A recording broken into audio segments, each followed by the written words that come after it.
রাস্তাঘাটে ব্লক করার সময় এরকম কিছু প্রাণী আছে যারা ক্যামেরার দিক তাকায় থাকে। আপনারা যে পরিমাণে আমার রাস্তাঘাটে ভালোবাসা দিচ্ছেন, যেটা মনে করেন আমি কখনো আশা করতে পারিনি। হয়তো বা ইউজার আমার বা ফলোয়ার হয়তো কম হইতে পারে, কিন্তু একটুলাম আমাদের এলাকাটা অনেক সুন্দর, যেটা বলার বাইরে। মাঝে মধ্যে আপনি আপনাদের দেখাই। কি অবস্থা পোলাপান, আমি বেলাল খান ডেইলি ব্লগে তোমাদের দেখার জন্য অনেক ধন্যবাদ। চলো ব্লগটা শুরু করে দেখ। আর এই ব্লগে অনেক সুন্দর সুন্দর মুহূর্ত থাকবে যেটা তোমাদের। তাহলে চলুন ব্লগটা শুরু করা যাক। আজকে চলে যাবো আমরা কেরানীগঞ্জে। কেরানীগঞ্জে যাবো ছোট বাচ্চার সাথে দেখা করার জন্য। দেখা করার কারণ কি, কিছুদিন যাবতীয় আমাকে ফোন দিচ্ছে দেখা করবো, কি জানি পার্সোনাল কথা ছিল, এই কারণে ওর সাথে দেখা করা। চলেন ওর সাথে দেখা করি এবং রাস্তার এবং সুন্দর ওয়েদারের মজা নেই।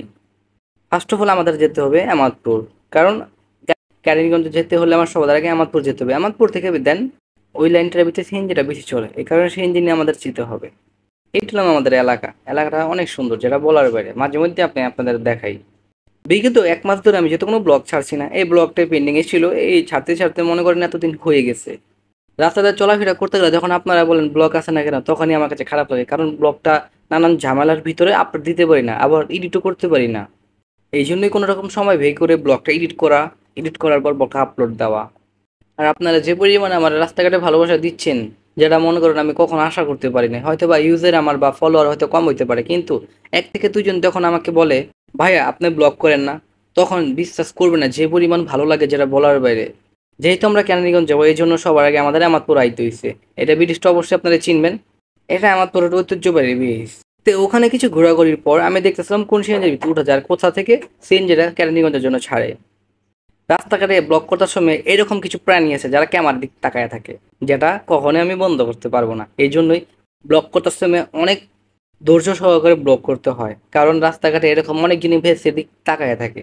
আর বিগত যেহেতু আমি 1 মাস ধরে কোনো ব্লক করছি না, তাহলে হঠাৎ করে ব্লক করতে গেলে আবার এরকম ভাবে আমার লোক তাকানি, একটু লজ্জার ভিতরে পড়তে হয়। যাই হোক, একটা সিএনজি পেলাম। সিএনজির পার প্রতি ভাড়া এক একজনের 50 টাকা করে পড়ে, আমাদপুর থেকে কেরানীগঞ্জের। আজকের ওয়েদারটা একটু মারাত্মকই ছিল, কারণ আমাকে দেখলেই বুঝতে পারবেন রোদের তাপ পুরো আমার ফেসের ভিতরে পড়তেছে, এবং ক্যামেরার যে কোয়ালিটিটা আছে এটা একবার বেশ একবারে পুরো এইচডি ভাবে দেখাইতেছে। যাই হোক, আমি আপনাদের জন্য আরো ভালো কিছু আনার চেষ্টা করব, কারণ আমি আগে 1 থেকে 1.5 মিনিটের ভিডিও মেক করার চেষ্টা করতাম, কিন্তু এখন আপনাদের কারণে যে পরিমাণ আমাকে ভালোবাসা দিচ্ছেন, এই কারণেই আমি 5 থেকে 7 মিনিটের ভিডিও বানানোর অনেক চেষ্টা করি। কারণ আপনারাই বলেন একটু ভিডিও লং করলে আরো বেশি ভালো হবে, এই কারণে আমি চেষ্টা করবো লং করার জন্য এবং আপনাদের একটু ভালো কিছু দেওয়ার জন্য। হয়তো বা আপনার শুরুটা হয়তো বা কষ্টের হইতে পারে, কিন্তু আপনার শেষটা অনেক সুন্দর করে হবে। আমার ইউটিউব চ্যানেলের বয়স 2019-এ, কিন্তু আমি আজকে করব কালকে করব এরকম করতে করতে আমার কোনোদিন ব্লগ বানানো হয় নাই। এর জন্যই আমি সবসময় আপনাদের বলি, যদি কোনো কিছু করতে চান অবশ্যই শুরু করেন। শুরুটা না করলে কখনোই আপনি এক্সাম্পল কখনোই খুঁজতে পারবেন না।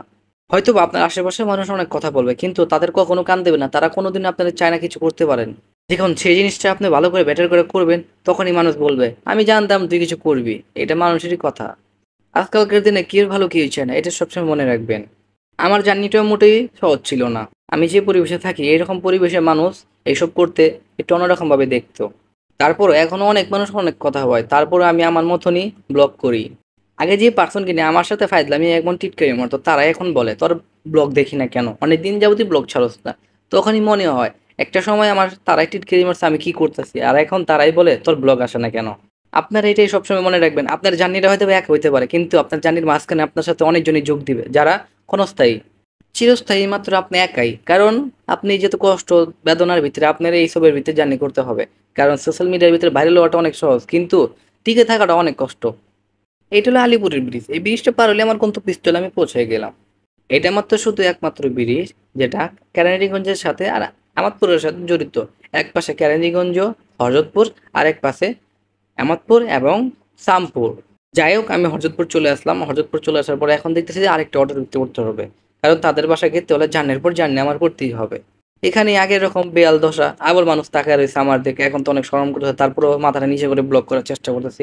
কোনো রকম ভাবে একটা অটো নিয়ে অটোতে চড়ে বললাম সিমুক জায়গায় যাবেন নাকি। জায়গাটার নাম আমি আপনাদের মাঝে মেনশন নাই করলাম। কি একটা বাজে অবস্থা, ওদের ওখানে যেতে হলে অটোর পর অটো খালি চেঞ্জ করতে হয়। প্রথম উঠলাম বাসে, বাসের থেকে উঠলাম সিএনজিতে, সিএনজি উঠার পর আবার উঠলাম অটোতে। আবার বলা যায় না সামনে গিয়ে আবার অন্য গাড়িতে নাকি উঠতে হয়। যাই হোক, যেহেতু আমাকে অনেকদিন যাও আমাকে ফোন দিচ্ছে, আমিও বলতেছি যাবো যাবো, সময় বাই করতে পারতেছিলাম না। ভাবলাম আপনাদের সাথে ব্যাপারটা শেয়ার করি। আর যে সুন্দর যে রাস্তার ভিউটা, আপনারা অবশ্যই চাইলে ভিউটা দেখতে পারেন, কারণ এরকম ভিউ সচরাচর অনেক কম দেখা যায়। ও ওইট ওইট, আমি আরেকটা কথা বলতে ভুলে গেছি। একই পর্যন্ত যারা আমার ব্লগটা দেখতেছে অবশ্যই চ্যানেলটা সাবস্ক্রাইব করেই যাবা। আর যারা ফেসবুক পেজ থেকে দেখতেছেন অবশ্যই পেজটাকে ফলো করে যাবেন।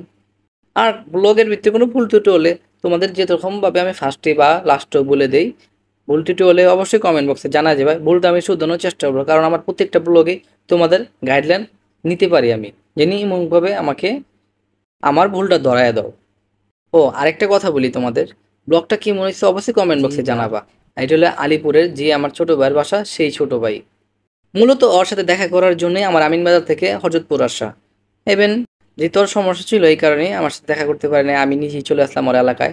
এলাকা ঘুরে হলো এবং আপনাদের সাথে একটু জার্নিটা শেয়ারও করলাম। কেমন হয়েছে অবশ্যই জানাবেন। আমার পরবর্তী ব্লগে আমি চেষ্টা করবো আরও সুন্দর করে সাজানো। তোমরা তো ভালো করে জানো আমার কাছে কোনো অ্যাক্সেসরিজই নাই, তারপর আমার মোবাইল দিয়ে যতটুকু সম্ভব আমি চেষ্টা করি এডিট করা এবং ভয়েস দেওয়া এবং ভিডিও সুন্দর করে মেক করা। একটা জিনিসের ভিতরে সব কিছুর ভিতরে ভুল ত্রুটি একটু হবেই, যেটা স্বাভাবিক। তারপরও আমি চেষ্টা সবসময় চালিয়ে যাব।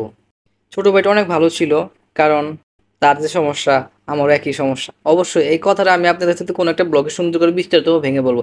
ওর সাথে দেখা করার কারণটা কি ছিল, একমাত্র আপনাদের ভালোবাসার কারণে আমি ভিডিও মেক করার সাহস পাই। কারণ আপনারাই আমাকে ইন্সপায়ার করেন ভিডিও মেক করার জন্য, এটাই আমার কাছে অনেক কিছু।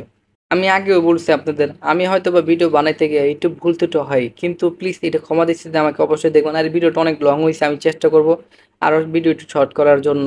এখনও যারা আমার ভিডিওটা দেখতেছেন অবশ্যই চ্যানেলটা সাবস্ক্রাইব করে যাবেন। যারা আমার মতন ব্লগ করতে চান অবশ্যই শুরু করতে পারেন, কারণ শুরু করলে অবশ্যই আপনারা কোনো না কোনো রেজাল্ট পাবেনই। আমার আশেপাশে অনেক মানুষ আছে আমাকে দেখে ইন্সপায়ার হয়ে ব্লগ করা শুরু করছে, কিন্তু আমি তাদের একটা উদ্দেশ্য কথা বলবো, তোমরা চালিয়ে যাও, কখনোই বন্ধ করো না। হয়তো বা আমার সাবস্ক্রাইব কম হইতে পারে, কিন্তু আমার ধৈর্য সহ্য অনেক বেশি। যাই হোক, ওর সাথে অনেক কথা বলার পরে এবং ওর বাসায় জানার পর ওই ক্লিপটা আমি নিলাম না আপনাদের মাঝে। এখন ওর সাথে বিদায় নেওয়ার সময় বিদায় নিয়ে আমি এখন বাসা থেকে চলে যাচ্ছি। অন্য কোনো ব্লগে আপনাদের সাথে দেখা হবে অনেক সুন্দর করে। আমি ব্লগটা সাজানোর চেষ্টা করি, কারণ আমার প্রত্যেকটা ব্লগে আপনাদের কাছে আমি প্রপারলি চেষ্টা করি অনেক সুন্দর করে আপনাদের কাছে উপস্থিত করা। যেহেতু আপনারা আমার ব্লগ দেখেন, তাহলে আমার একটা দায়িত্বের ভিতরে পড়ে আমি আপনাদের সুন্দর করে ভালো কিছু দেওয়ার জন্য। কারণ আপনারা যদি আমাকে আরও বেশি করে ভালোবাসতে পারেন। ওই ছোট ভাইয়ের সাথে অনেক কথাই বলছি, কথা বলার পর ওর বাসায় গেছিলাম। বাসায় জানার পর কিছু হালকা পাতলা খেয়ে ওই ক্লিপটা আপনাদের মাঝে আমি শেয়ার করতে চাই নাই, এই কারণে আমি ক্লিপটা নিয়ে নেই ওখান থেকে। আর বাসা থেকে বেরিয়েও দেখি কি বেশি সন্দেহ হচ্ছিল, এই কারণে আমার বাসা থেকে বের করার লাগতেছিল। কারণ অযোধ্যপুর থেকে আমিনবাজার আসতে একটু সময় লাগে, আমার আস্তে আস্তে মিনিমাম 8টা বেজে যাবে। 1 থেকে 1.5 ঘন্টার আমার জার্নি রাস্তার ভিতরে চলে গেছে। আবার অতি দূরত্ব কোনো ব্লগে আপনাদের সাথে অনেক সুন্দর করে ব্লগ নিয়ে কথা হবে এবং অন্য একটা সুন্দর প্লেসে আপনাদের সাথে শেয়ার করব এই ব্লগ নিয়ে, এই ব্লগের জার্নি নিয়ে। এই পর্যন্ত আমার ব্লগটা দেখার জন্য অনেক ধন্যবাদ আপনাদের মাঝে।